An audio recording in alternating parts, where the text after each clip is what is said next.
If you will begin to cooperate with your own expansion, everything will go so much better for you.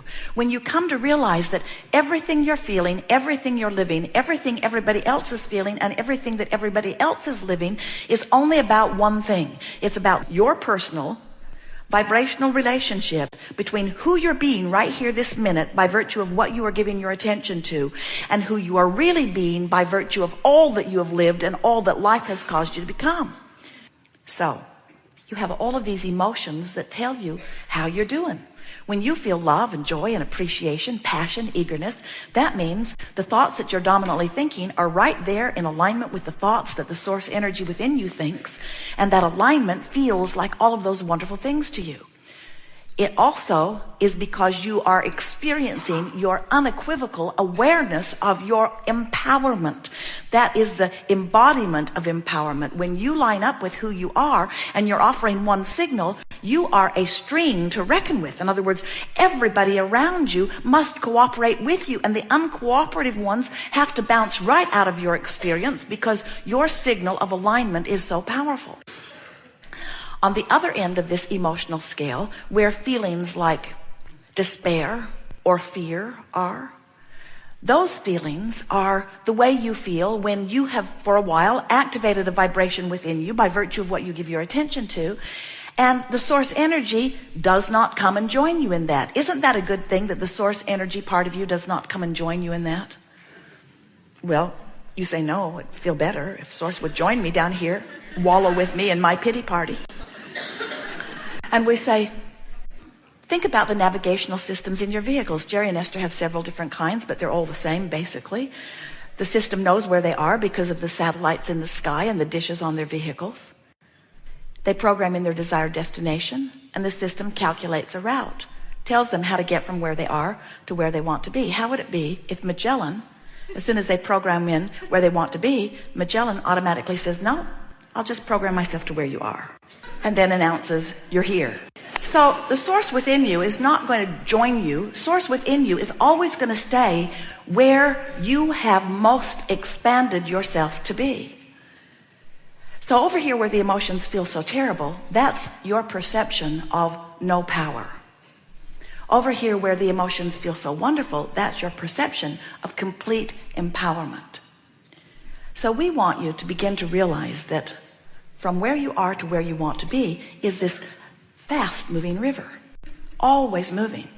And that your discomfort every time, no matter what, no exceptions, we're not kidding you. Your discomfort is because something that you're thinking has got you pointed upstream in opposition to something you want every single time. So then our friends who've been listening to us for a while say, oh, I get it. Down there's where my stuff is, up here's where I am. No problem, I'll just turn my boat around, put a motor on it, and get over there. And we say, you've missed the point if you think you have to turn your boat and put a motor on it. The stream will carry you. You don't have to do anything except let go of the oars. If you will let go of the oars, the stream will turn you and take you toward where you want to be. And here's the point we really want you to hear. In the moment that you drop the oars, in the moment that you let go of whatever thought it is that's got you pointed that way, in the moment that you say, oh, never mind, or I'll think about it later, or I don't have to figure this out now, or it isn't as bad as I'm making out it to be, or why am I making such a big deal of this? In the moment that you make those statements to yourself, what happens is you stop the activation that's got you pointed that way, and you begin to turn in the stream. And when you turn in the stream, the relief is obvious, especially if you really, really want something and you're really, really focused against it. In the moment that you stop that, you feel relief. So that's what slumber does for you. When you finally drop off to sleep, you stop that activation, and while you slumber, you turn and go with the flow. And then you wake up and you say, oh yeah, I remember my life. As you turn and go back upstream. When you meditate, when you focus upon something that causes you to stop thinking, and when you stop thinking, you stop all of the activation of that opposite vibration, you turn and you go with the flow. When you appreciate, you always turn and go with the flow.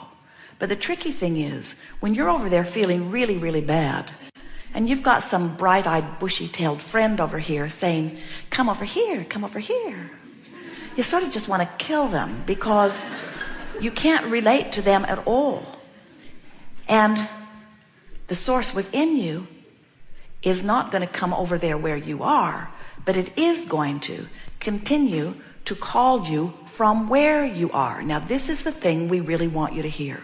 We want you to leave here remembering one thing, only one thing. It's all you need to get from this. The call of source always sounds and feels like relief to you.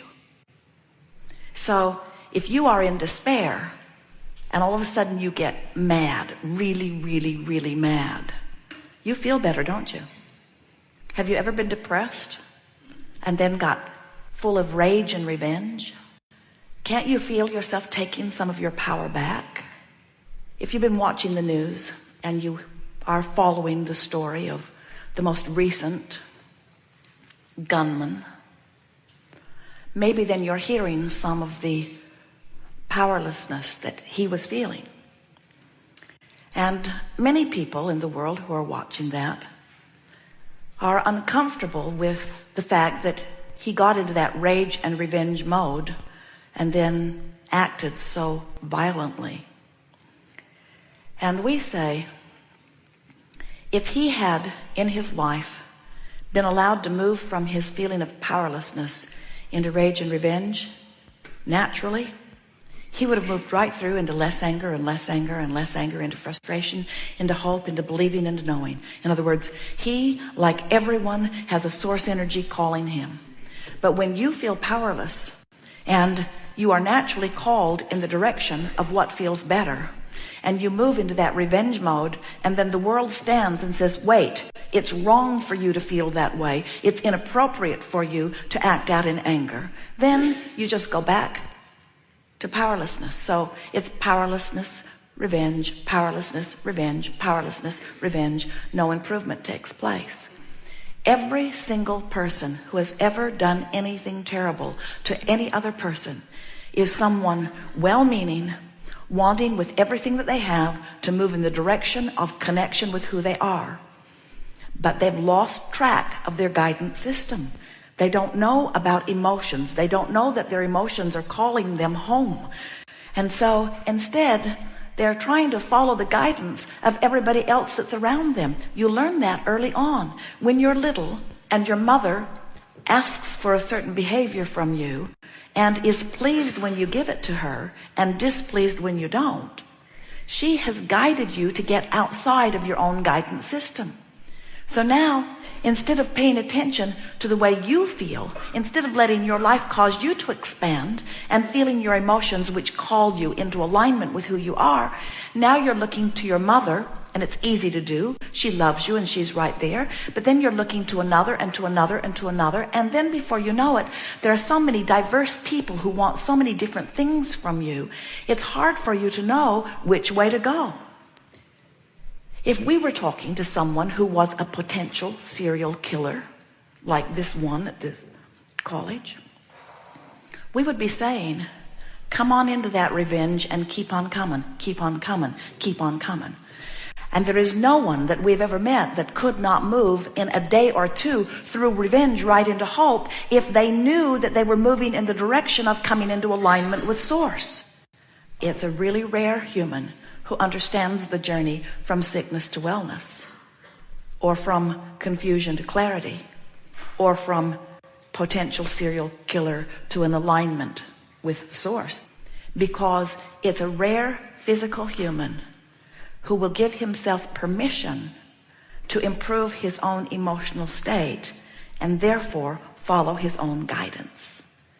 It is astonishing that humans have lost track of the basic instinct you were born with that said, good feeling is good.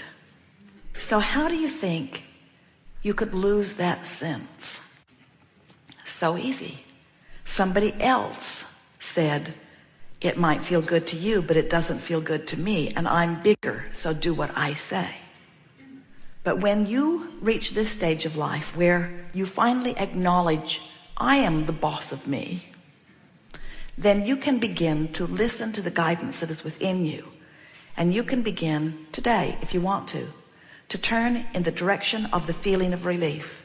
And it is our promise to you that even if you are in despair or powerlessness with those feelings of fear, if you reach for a feeling of relief, or if you just recognize that the stream is calling you and that source is there for you, and that source is not just there for you, source is there and you, and that the very negative emotion that you feel is in fact your separation from source. Nobody else can do anything to you. Do you know you do it all to yourself? Every single thing you do to yourself, because every single vibration you offer yourself. Now many would say, oh, but I feel this way because of something that somebody else did. And we say, that's because you've trained yourself to care more about what they're doing, what they're thinking, what they're saying about you, than you are caring about your alignment with source. You must reach the place where you no longer care nearly as much about somebody else's response to you, and you're letting the thing that matters most to you be source's feeling of intertwining with you. You must care about your alignment with source, or you have no guidance. Which means you must care how you feel, or you have no guidance. Which means you must pay attention to the way you feel and reach for the best feeling thought you can find from wherever you are. And as you do that, you'll close the gap again and again and again and again, until before you know it, the dominant vibrations that you will be offering will be in perfect vibrational alignment with who you are. Jerry and Esther have visited with some people recently, a few of them, who are public figures, who have a lot of people who are aware of them. And it's an interesting thing to hear them, because they have trained themselves to be people pleasers, not realizing that as they've trained themselves to be people pleasers, what people want from them sets up a sort of stream in and of itself. And sometimes what others want from you is not a perfect vibrational match to what your life has caused you to become. And when you get cross current of who you really are, you never feel good. You can have it all. There is nothing that you have to leave behind. You see, everything that you have lived has caused you to put what you want over there.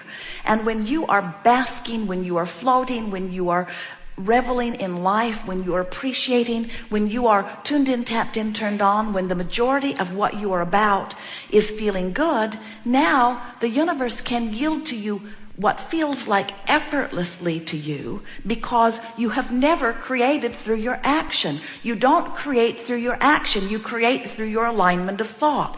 And the way you feel is your indication of whether you're lined up or not.